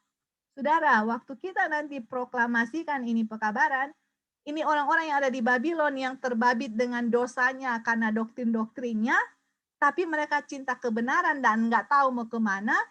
Ini pekabaran akan menusuk hati dan melihat dosa, aduh dosa saya sangat besar. Tetapi kita akan tunjuk siapa? Tuhan Yesus sebagai juru selamat dan penebus mereka. Sama di hari Pentekost begitu, di Wahyu 18 ayat 1, exactly the same. Oke? Kristus ditinggikan, saudara-saudara. Ini dia, Kristus ditinggikan, Kristus dimuliakan melalui kuasa Roh Kudus yang diam pada manusia. Dengan mata iman, orang-orang percaya ini melihat Yesus, oke? Sebagai orang yang telah menanggung penghinaan, penderitaan, kematian, agar mereka tidak binasa tetapi memiliki hidup kekal. Kalian lihat pekabarannya ditujukan kepada siapa? Yesus, Yesus, Yesus. That's why the third angel's message fokusnya kepada Yesus. Ketika mereka memandang kebenarannya yang tak bernoda, mereka melihat cacat dan polusi mereka sendiri dan dipenuhi dengan ketakutan yang saleh dan dengan cinta pemujaan kepadanya, ini Tuhan yang memberikan nyawanya sebagai pengorbanan bagi mereka. Mereka merendahkan jiwa mereka sampai ke debu dan bertobat dari perbuatan jahat mereka untuk memuliakan Tuhan untuk keselamatannya. Did you guys see apa yang terjadi di hari Pentekost nanti? Dan waktu Ellen White lagi terangkan hari Pentekost, dia lagi berbicara Wahyu 18 ayat 1, 2, 4, dan 5. Ketika bumi diterangi dengan kemuliaan, kita akan melihat pekerjaan yang serupa yang dilakukan ketika para murid dipenuhi Roh Kudus. Aduh, pekabaran yang sama di hari Pentekost kita ulangi lagi di Wahyu 18 dan banyak orang akan tertusuk hatinya. Tuhan sendiri sudah siapkan hati mereka, saudara-saudara. Kita hanya datang kasih mereka langsung, waduh, bertobat karena mereka lihat siapa? Tuhan Yesus yang ditinggikan, saudara-saudara. Kalau sekarang saya nggak kenal Tuhan Yesus saya nggak kenal Tuhan Yesus dan karakternya, saudara mau kasih apa nanti di Wahyu 18? What you guys going to preach? Kita mau kasih untuk orang-orang bertobat karena dosa-dosa mereka. Dan waktu mereka melihat khotbah mengenai Tuhan Yesus, semua pengorbanan Tuhan Yesus, kematian, penderitaannya, dan mereka ada harapan untuk diselamatkan, asalkan mereka mau bertobat, menyerahkan diri kepada Yesus, mereka akan dengan senang hati, dan dia bilang, mereka merendahkan jiwa mereka sampai ke debu. Kita ingat kutipan Ellen White bilang, what is justification by faith? Itu justification by faith itu message-nya akan menghempaskan kesombongan manusia ke dalam debu ya. Jadi ini pekabaran yang membuat orang-orang bertobat sampai kayak merasa, aduh Tuhan, here am I, ini kita ini, saya penuh dengan dosa, kejahatan, kita nggak mau lagi bikin hal seperti ini. Mereka akan bertobat dan memuliakan Tuhan, saudara-saudara. Dan kalau di Pentekost 3.000 jiwa akan yang bertobat satu hari, di Wahyu 18 lebih dari 3.000 jiwa. Karena kuasanya akan lebih dahsyat, orang-orang akan ini akan ke seluruh dunia. Di Pentakosta ini kan hanya sekitar Yerusalem dan sekitarnya itu orang-orang datang ke Yerusalem 3.000 satu hari. Di Pentakosta seluruh dunia. Can you guys imagine ini pekerjaan yang saudara dan saya kalau Tuhan kehendaki kecurahan Roh Kudus akan dibawa ke seluruh dunia. Makanya fisik kita juga kan harus kuat kan, kita harus combine ya. Harus kuat karena ini pekerjaan yang dahsyat saudara-saudara yang akan dibawakan ke seluruh dunia. Selain fisik kuat, kita harus tahu pekabarannya apa, persiapannya apa, saudara dan punya persiapan sekarang apa, bagaimana kecurahan Roh Kudus, itu semua kita harus tahu ya. Tapi kita lagi kasih di dalam pihak Tuhan. Karena kita sudah lihat pihak setan, kita harus lihat di mana di pihak Tuhan lebih dahsyat. Luar biasa dahsyatnya yang mana Tuhan sudah persiapkan umat-umatnya, mana umat-umatnya bertobat, di mana ada tanda-tanda yang akan dibuat oleh umat-umat Tuhan. And I hope, this is my hope, kalau Tuhan kehendaki mau mengambil bagian outpouring of the Holy Spirit. Tapi kalau Tuhan ada rencana yang lain, it is well with my soul, iya kan? Tapi kalau Tuhan rencana mau outpouring of the Holy Spirit, wow, ini pekerjaan yang tidak main-main, yang membutuhkan fisik, mental, stamina yang kuat, spiritual, saudara-saudara, karena yang kita akan hadapi ini bukan cuman mau orang bilang pergi KKR di kampung ini KKR-nya di seluruh dunia, oke? Seluruh dunia kita punya medan di mana Holy Spirit akan, oh kamu ke Rusia, kamu ke Cina, kamu ke India, kamu ke Pakistan, kamu ke sini. Wow, it's amazing ya. Tapi itulah kita punya persiapan sekarang. But anyway, ini punya pelajaran belum selesai dari pihak Tuhan. Nanti kita lanjutkan. Karena ada satu poin yang kita mau tekankan, cuman unfortunately nggak sampai di situ. Tapi yang Kak Opin bilang, kita pingin review Wahyu 18, here we are lagi review Wahyu 18, dan mudah-mudahan dengan review yang kedua, kita lebih lihat Wahyu 18 itu take place-nya di mana, dan bagaimana persiapannya. That's the most important thing. Persiapannya apa yang kita perlukan. Oke, anyway, kita stop sampai di sini. Sebelum kita lanjut, ada yang mau kasih tambahan atau pertanyaan atau anything before we close? Nanti kita lanjut ya. Oke, baik, ada tambahan. Oke, silakan Ebing. Jadi dari kutipan yang kita baca tadi, ya, kita bisa melihat bahwa pekabaran Wahyu 18 adalah pekabaran yang fokusnya kepada Yesus dan selalu pekabaran itu berkuasa untuk mentobatkan jiwa. Iya, that's right. Sekali lagi, pekabaran Wahyu 18 ayat 1 itu fokusnya kepada Yesus dan pekabaran itu berkuasa untuk mentobatkan jiwa. Jadi amin. Akan ada satu pertobatan yang luar biasa gitu yang terjadi ketika mereka mendengar pekabaran yang dibawakan oleh hamba-hamba Tuhan. Itu yang pertama yang kita bisa sampaikan. Kemudian yang kedua adalah kalau sekarang ini banyak yang mengaku pekabaran Wahyu 18 ayat 1 ya. Ya, betul. Malaikat keempat. Tetapi yang saya lihat, ini kita beberapa orang, beberapa aliran mengklaimnya, kita melihat pekabarannya tidak fokus kepada Yesus. Aduh. Berjam-jam kita mengikuti, berhari-hari kita mengikuti. Yesus itu cuma bumbu dan pemanis. I see. Jadi cuma bagian pelengkap. Right. Sedangkan isi pekabarannya tidak membuat dia sebagai juru selamat yang menyelamatkan. Enggak.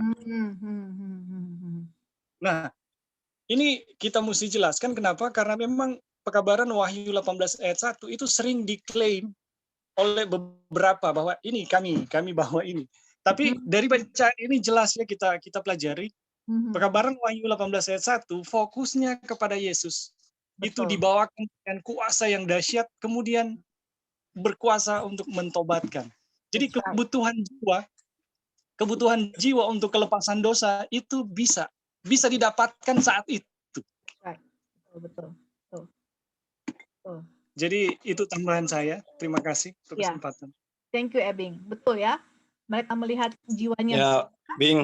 Ya, silakan Kak. Terima kasih ya sudah mengingatkan kita lagi. Ini apa yang baru disampaikan, saya percaya Roh Kudus berbicara untuk mengingatkan kita Bagaimana kita lebih lagi, kalau kemarin sungguh-sungguh kita cuma 20%, mungkin sekarang bisa lebih sungguh lagi, lebih dari 20%, 50%, bahkan nanti sampai 100%. Karena saya percaya belum ada yang sanggup 100% untuk sungguh-sungguh, karena kita semua dalam proses. Tetapi saling mengingatkan begini, ini sangat penting, sangat baik, dan saya percaya itu pekerjaan Roh Kudus. Puji Tuhan ya, terima kasih. Amin, amin Kak. Betul. Jadi kita mau tambah sini ya, Wahyu 18, fokus on Jesus kan, dia punya message. Sekarang Kak Opin lihat ya, look at here. Wahyu 18, di sini Kak, kalau 9/11, fokusnya di mana Kak? Kalau if you believe 9/11, 2001, Wahyu 18, yang what we study in the past, fokusnya di mana di 9/11 di sini? Di nubuatannya apa yang kita fokus dulu? 2011 ya. Di 9/11 2001 fokusnya apa yang kita belajar dulu? Oh, kalau belajar 9/11, oh ini fokusnya ini. Atau Lali atau anybody? Apa ya? Banyak ya. Apa fokus 2001? Yang pasti bukan karakter ya. Iya, ini fokusnya di Muslim Kak. Iya, oh iya, betul. Muslim betul. Ini Muslim di restrain. Ya. Apa bahasa? Ya. Apa bahasanya waktu Muslim? Kuda. Di restrain. Ya, angry horses. Iya. Marah di restrain, angry horse. Jadi dulu kita fokusnya di kuda di Muslim, Islam di restrain, fokusnya di prophecy. There's nothing wrong fokus di prophecy. Tapi kalau kita fokusnya di sini, fokus di Jesus itu akan kurang, sama seperti Ebing bilang tadi. Yesus hanya bumbunya.